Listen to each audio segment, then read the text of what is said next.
Hello, hello. I think I'm live in all the places.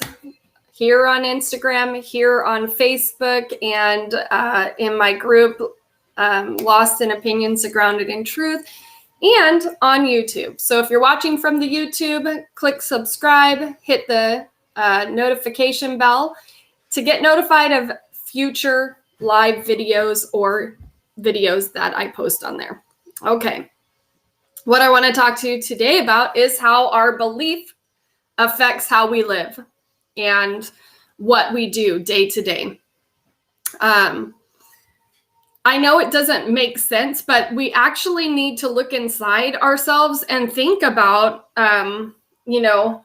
why we're doing what we're doing. How did we end up here? I think we ask ourselves that a lot, actually, but we don't know where to look for the answer.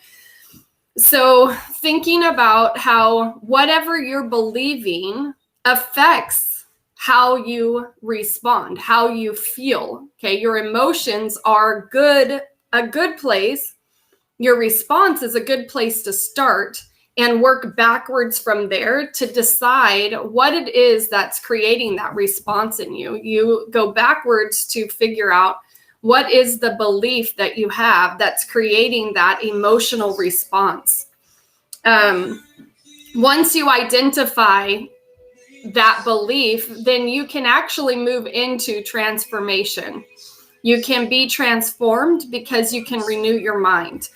I am going to speak to you about getting in the Word. And I think one of my daughters turned up the music now. Getting in the Word, using Scripture to renew your mind and to change your thinking.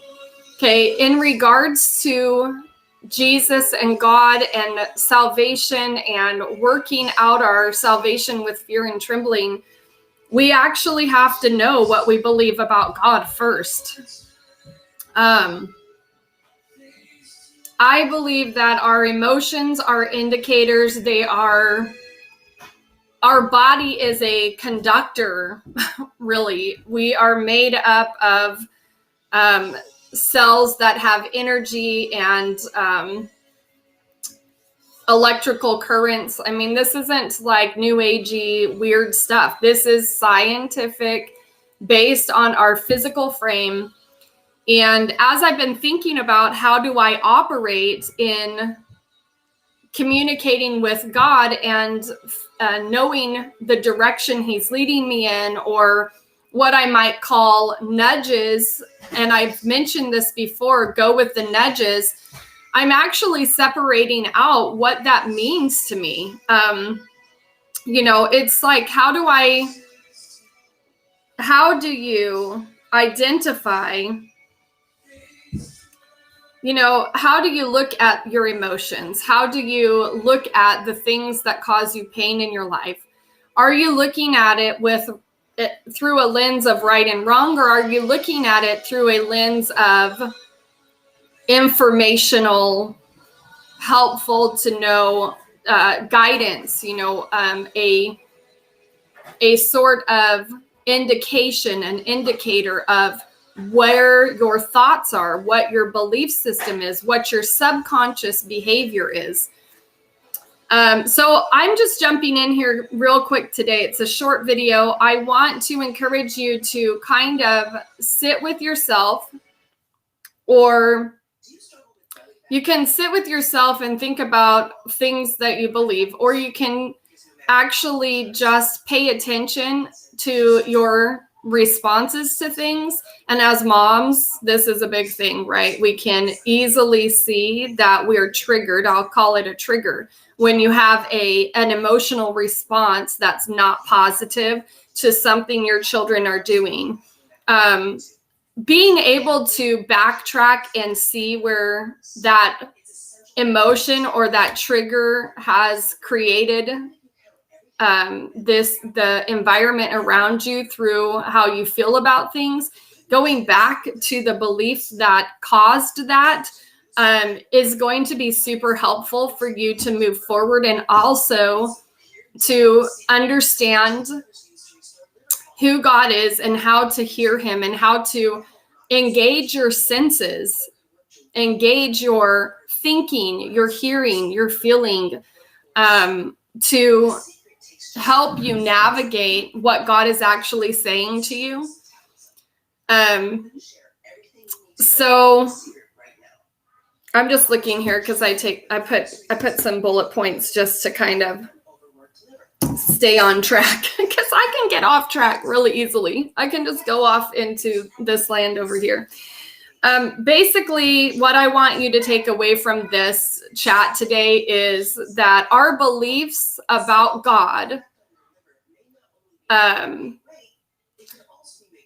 drive what we do and what we reach for in life, in the natural realm. We were made to interact with God. We're supernatural beings. We have an ability to touch the unseen. Okay.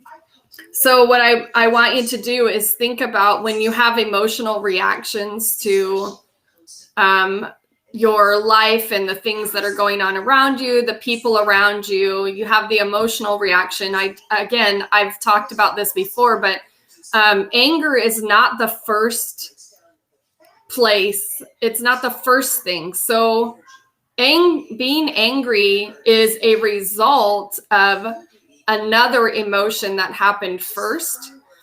Maybe it's disappointment, or you got scared, fear, or discouraged. What other things? Anyways, it is a secondary response. Okay, so you have to work backwards and see, what am I believing that created this? So I believe that that person did that thing to me on purpose, and that's really painful, and then it makes me angry, that kind of thing.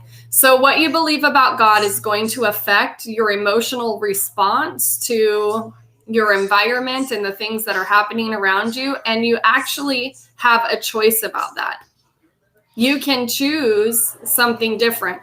But it's going to take work a lot of times to get to that place of transformation, which happens in a moment.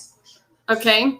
So transformation can actually happen in a moment. It's similar to having victory in an area. But to get to that place where you can have victory, you have to go through the process. And so I would just encourage you to think on these things. Let me know what you're thinking. And I will see you again. What is today? Thursday. I'll probably see you again tomorrow. Okay, guys, have a good one.